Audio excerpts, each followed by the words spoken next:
Hello, awesome people. I hope you're having a great day today. Today we're taking a look at the ancient work Apollonius of Rhodes' Chasing in the Golden Fleece, is the translation here in English by Richard Hunter. This is also, his name is from, if you see there, it's of Rhodes, but in fact he's actually from Alexandria. That's where he was born and raised. And the prelude to this work is talks about the fact that he's actually one of the bigger.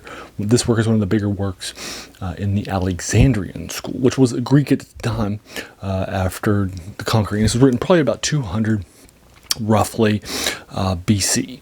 So that was pretty long ago. This is generally considered one of the stronger works of Greek mythology. It's called the Argonautica. Chasing in the Golden Fleece is the translation of that in English, but it's called the Argonautica for you folks. The person who has edited it, Richard Hunter, also has who translated it, also has a prelude where he talks about how difficult this is for folks at the time. This was definitely something that was more highbrow of its day. For example, in the first 10-12 pages, it just spends a paragraph going over each of the member of the crew of the Argo.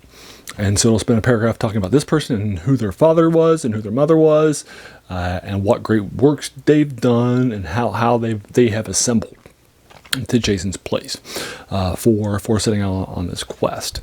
This is now the second time that I've read this short story. I knocked it out on my way to the capital of Ecuador, Quito.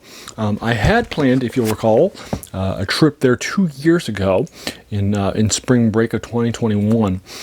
During the COVID panic, and that was during the time when you had to have a COVID test in order to make it. So I took a COVID test within 72 hours ahead of time, with plenty of time, with 3 days to go, and I took the COVID test, and it came back the next day inconclusive, and that was too late for me to go get, because it took 2 days for me to get my COVID results.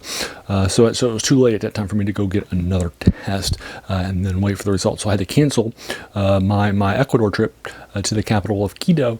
And then I wound up going instead to Myrtle Beach, which I had never been to because I already had the vacation days off for spring break. So I went ahead and did that instead. So now I have actually gone. This is my first time in South America, and I knocked this out very, very quickly. It's 140 pages long. It didn't take me that long. I knocked it out so I flew from Baltimore, I got into Baltimore airport about 3 in the morning because I was flying out at 6:05 a.m. I did some reading in the airport before I flew out because I was awake. And then I read some reading on the 2-hour flight to Miami, Florida. Then I did some reading in the airport while the 9-hour wait in the airport for my flight finally to Quito. And then I finished it in that airport, in the Florida airport, and so forth. So I knocked it out in one day. It was pretty fast for me to go and read it for the second time. This is the first time I went back and read it for more than 10 years.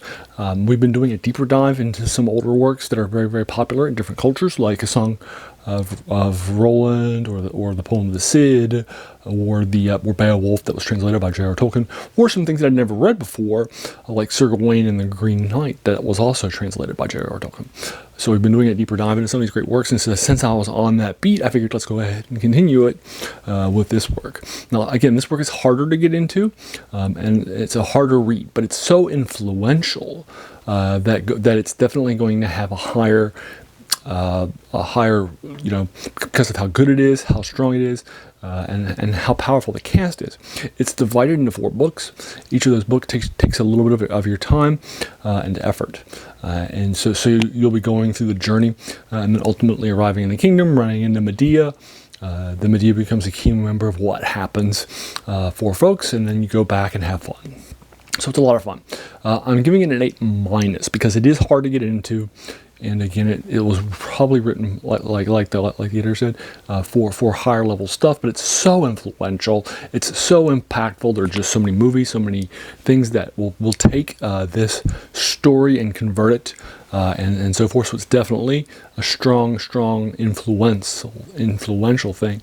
But again, it's a little on the harder side to pick up and read, especially the first 10 to 12 pages. It's just, each person. Each person is a demigod that's on the Argo. And this is pointed out later on. It has people on it like Hercules, called Heracles here because it's in his Greek name. And he's, for example, is the son of Zeus. So he has and a mortal person. So he's a demigod, and all of these people are demigods. So that's pretty cool. And I went back out and I knocked it out. It's a lot of fun stuff. It's great. Again, I keep my reviews spoiler free, so I'm not going to be going over it. I'll try to find it for you free online. I don't know if I'll be able to find this translation by Richard Hunter of the Argonautica for you folks, but I'm sure that there's going to be a translation for this out there for you folks. I'll also try to link you to this to my version. My version of this is an Oxford World's Classics version, or on Penguin, or maybe I can find a Penguin Classic for your version. I'll also try to find you on Amazon for you folks if you're interested in it and checking it out if you have not read about it. So there you go. I'll go ahead and leave you to it. Have you read the Argonautica by anybody or by Richard Hunter? If so, what did you think about it? Did you agree with my 8-? Did you think it was definitely an influential work, which is definitely worth your time, but again, is a little on the harder side? And then if so, what did you think about it? Would you like to talk about it in the comments below, or talk about the spoilers, like what ends up happening with Medea and so forth later on? Let's do it. If you enjoyed this video, why not hit that subscribe button?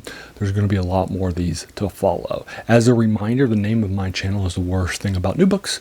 A quote by a French philosopher called Jacques Joubert said that the worst thing about new books was that they kept us from reading the old books. And this is an old book. It's not a poem. And it was written, more than 2,000 years ago. So it's definitely a strong read for you folks. So, and then I just want to thank you so much for taking some time out of your day and investing it and watching my video.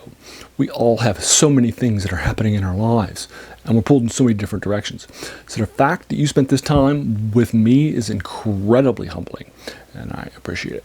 So thanks again, and have an amazing day.